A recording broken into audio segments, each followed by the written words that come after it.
How's it going, guys? JP here, and welcome back to another edition of 10 and 10. This is volume number 2.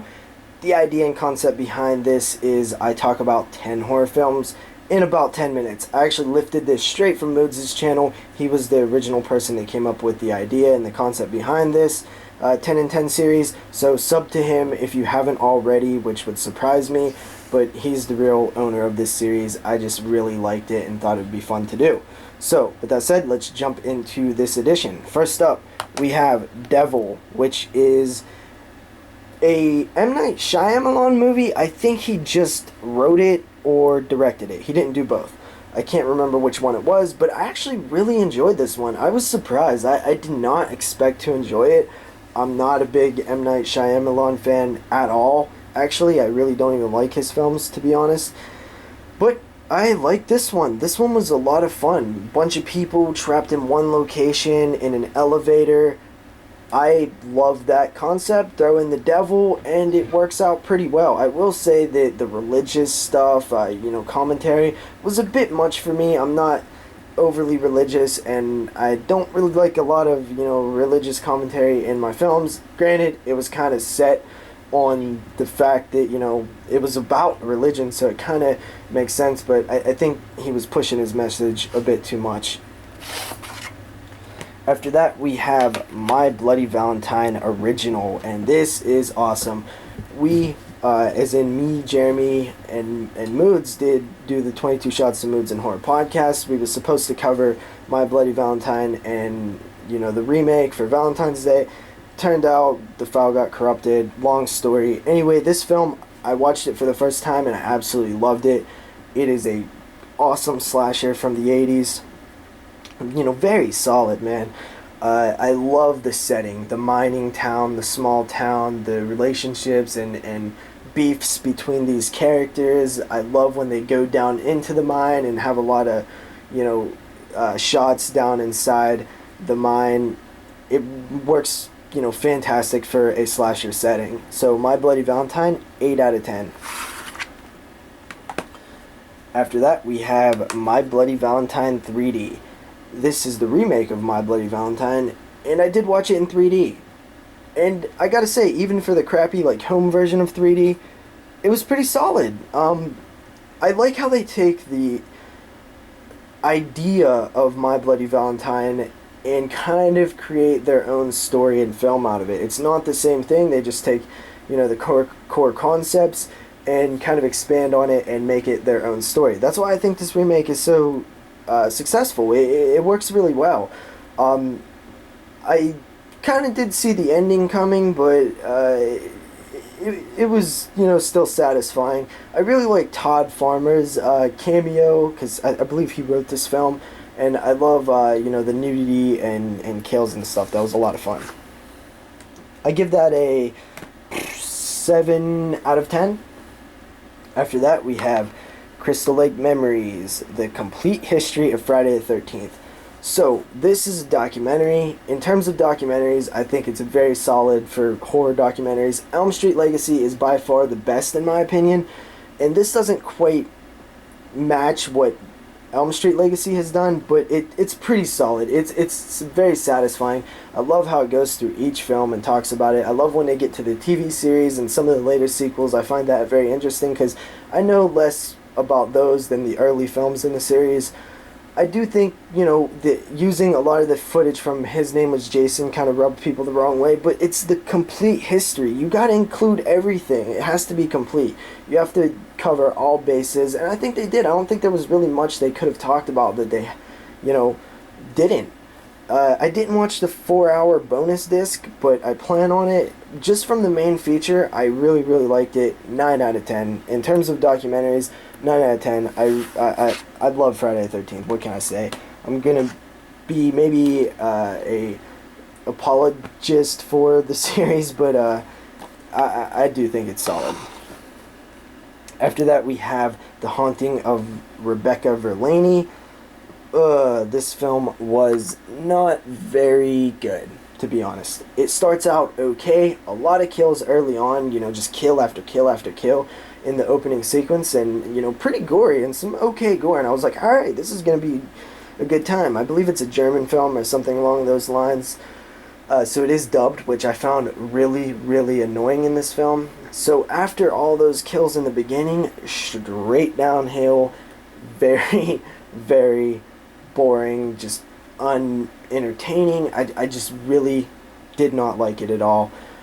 I don't even know what to say about it. I found it, the first couple minutes were fun, and then just nothing, just awful. I give this film a 3 out of 10. It was just, I had no fun with this one besides the first 5 minutes. And the haunting of Rebecca Delaney, the haunting of this, the haunting of that place, the haunting of this person, I am no longer buying those things. I'm not falling for that shit anymore. I've been burnt too many times on films with the haunting of in the title. After that, we have Bug. And this film is actually, I ordered a film called Bugs, and Bug showed up. So I gave it a watch, and I am glad that I did. This isn't horror per se, but it does have very, very dark elements to it. And, just very dark stuff there. This film, I absolutely loved. I thought it was fantastic. The performances was amazing. Crazy, insane, on-screen, captured realistically. It just kind of blew my mind. I'm being careful not to spoil anything in this one, but there's a certain point in the film where you're watching one film, and just like that, a little second, and you're watching a completely different film. It is just complete insanity, and you're just so surprised and amazed at where this story is going, and it just feels like you're watching something totally different than you started watching, and you just don't expect it. It's just one moment, you're like, oh. Fantastic ending. 9.5 out of 10. I highly recommend this film. Check it out. It's a must-see. After that, we have Satan's Playground, and this film is about the Jersey Devil. It stars Felissa Rose. I thought that's a solid combination to start out with, kind of low budget, and I thought seeing Felissa Rose from the Sleepaway Camp films, at least 2 of them, I thought that would be cool to see her again, but it really didn't add or take away from the film. It was just kind of like she was there. This was very unengaging. I could not get into this one. It just felt really, really boring.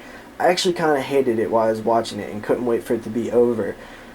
It just wasn't fun. There was nothing to it. And there was some stuff about, some backwoods family that I just didn't care about. I just really did not enjoy my experience watching Satan's Playground. I give it a 3.5 out of 10. I really didn't enjoy it at all. After that, we have Elsa, She-Wolf of the SS. This is actually a bootleg, which I don't like bootlegs, but I got it in a contest, and it's very good quality, and the box set is out of print. I do want to eventually get these films. Nazi exploitation, women in prison type stuff. Very sleazy, very trashy, very entertaining. I actually really, really enjoyed this film. Great nudity and just sleazy trashiness all around. It's pretty much what you expect in these type of films, and that's pretty much what I got. I give Elsa a 7 out of 10. After that, we have Phobic. And this one kind of had an okay idea, agoraphobia. A kid sees his sister brutally murdered. He's stuck in a house. He can't go out. He's afraid that the killer's going to show up. Could have been one of those psychological, small location, low budget type things, but it ended up being kind of boring. The low budget really affected it. It really looked low budget. And I normally don't have a problem with that, but it really kind of affected this one since it was in such a small location, like one house. And to be so low budget looking, it kind of just took it downhill a bit. And the character was very, very stupid. And I want to say that it had a bad ending. I can't even really remember. It was kind of forgettable. I give this film a 4 out of 10. And finally, we have The Ninth Gate, which isn't so much horror, but it stars Johnny Depp, and it's Roman Polanski, and it's dealing with Satan, and this is kind of a grand story. It feels very big, and there's a lot to it, and it's not all in your face, and you have to piece stuff together and, you know, figure out what's going on yourself. But as you start doing that, you think there might be some plot holes, and maybe stuff wasn't thought out perfectly. Very, you know, dealing with religion and stuff. But I kind of just, it was engaging. I was curious. I wanted to know what this was and why this was happening. At the end, I felt like, you know, maybe they could have explained a little bit more and kind of elaborated on some things. But overall, I actually really, really enjoyed it. I give it an 8 out of 10. It's very solid, and there's probably a lot more to it if you watch it on repeat viewings.